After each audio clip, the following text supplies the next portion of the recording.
The sleigh ride is over. Looks like Santa Claus has finally gone too far. Oh, sure, he's acting surprised and confused and hurt by the allegations. But that doesn't mean he's innocent. It just means that he has crossed the line so many times, he has forgotten it's wrong. He didn't know that he could go too far. After all, hasn't the jolly old elf brought joy to generations of boys and girls the world over? Well, I hate to break it to you, but it isn't joy that makes those kids stop believing in Santa Claus when they hit adolescence. It's fear. How many times have we heard it? Well, there is no Santa Claus. Mommy and Daddy bring us the presents and stuff the stockings and drink the milk and eat the cookies that we leave out for Santa. It's not because they're growing up. It's because they are in the first stages of severe repression. Ask any child where the presents come from. Daddy, hides them in the attic. Well, how does Daddy know what to get you for Christmas? Mommy opens our letters to Santa Claus. Why do the radio stations say that they have spotted 8 tiny radar blips coming from the North Pole? It's a hoax! A terrible hoax! Any psychiatrist will tell you that this kind of irrational denial only comes in the face of a reality too horrible to even think about. The reality that a jolly fat pervert is coming to town. It is better to believe that your own mother is committing a federal crime than to believe in a grotesque, libidinous troll of a man who knows when you are sleeping, knows when you're awake, knows how to get into your house, into your room, and knows that no matter what he does to you, you won't tell. Because no one in the world will believe you if it's your word against his. Molested by that nice man who brought you that doll you always wanted? I don't think so. So they don't say anything. And they try to convince themselves that nothing happened. But that dolly ends up broken by dinner time on Christmas Day. And children cry on the happiest day of the year.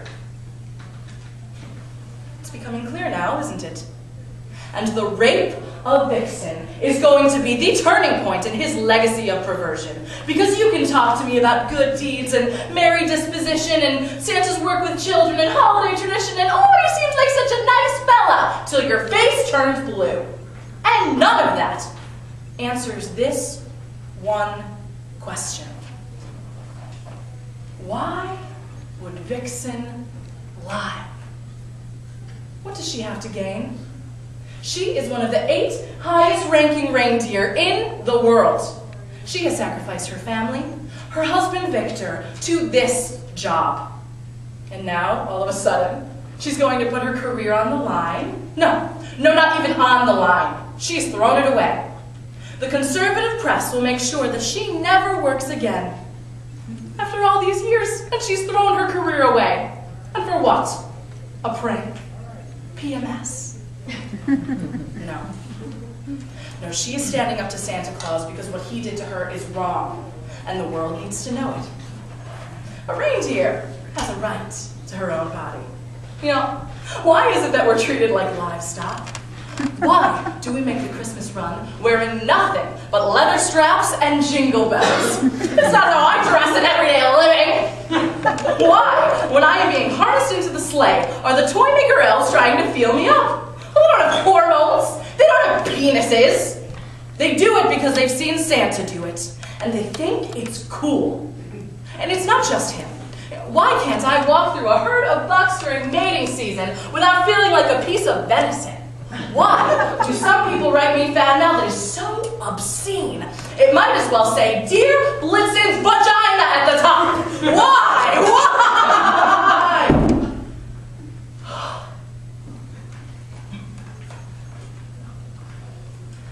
Santa Claus needs to be punished because the world needs to know that when a doe says no, she means no.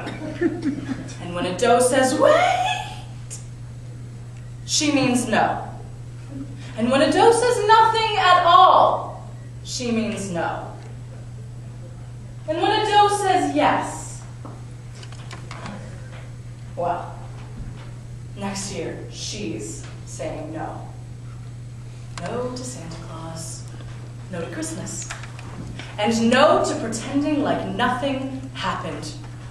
Next year, if Santa Claus is up in that sleigh full of toys, then it will not go up. I will not fly. Cupid will not fly. Vixen will not fly. And Dasher can pull the whole damn thing by himself if he wants, but the rest of us will not be in front of it. And it is going to be a sorry Christmas morning for anyone who thinks that this kind of thing can just be overlooked. Yes, I am angry.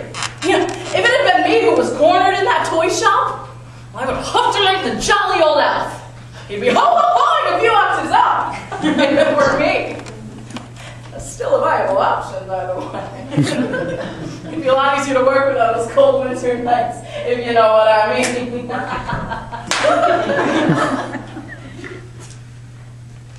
But in all seriousness, there will be criminal charges.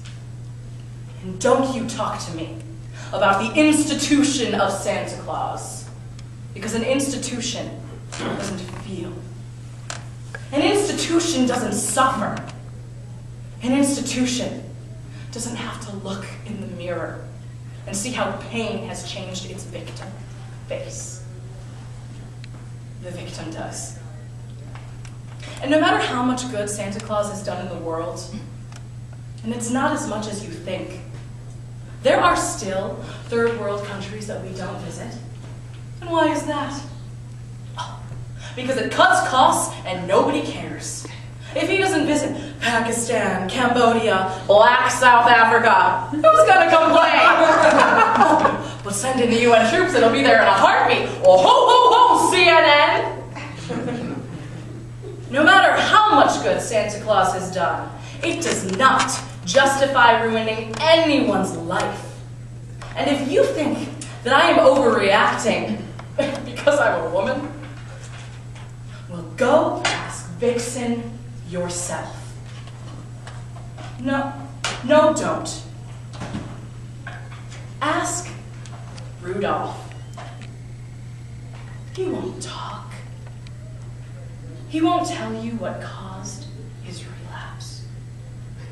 But you can look at him, sitting there in his padded cell, mumbling to his invisible friends, crying. And then tell me that he shouldn't be stopped. If we can't make this holiday safe for the children, then no. I don't care if we never have Christmas again.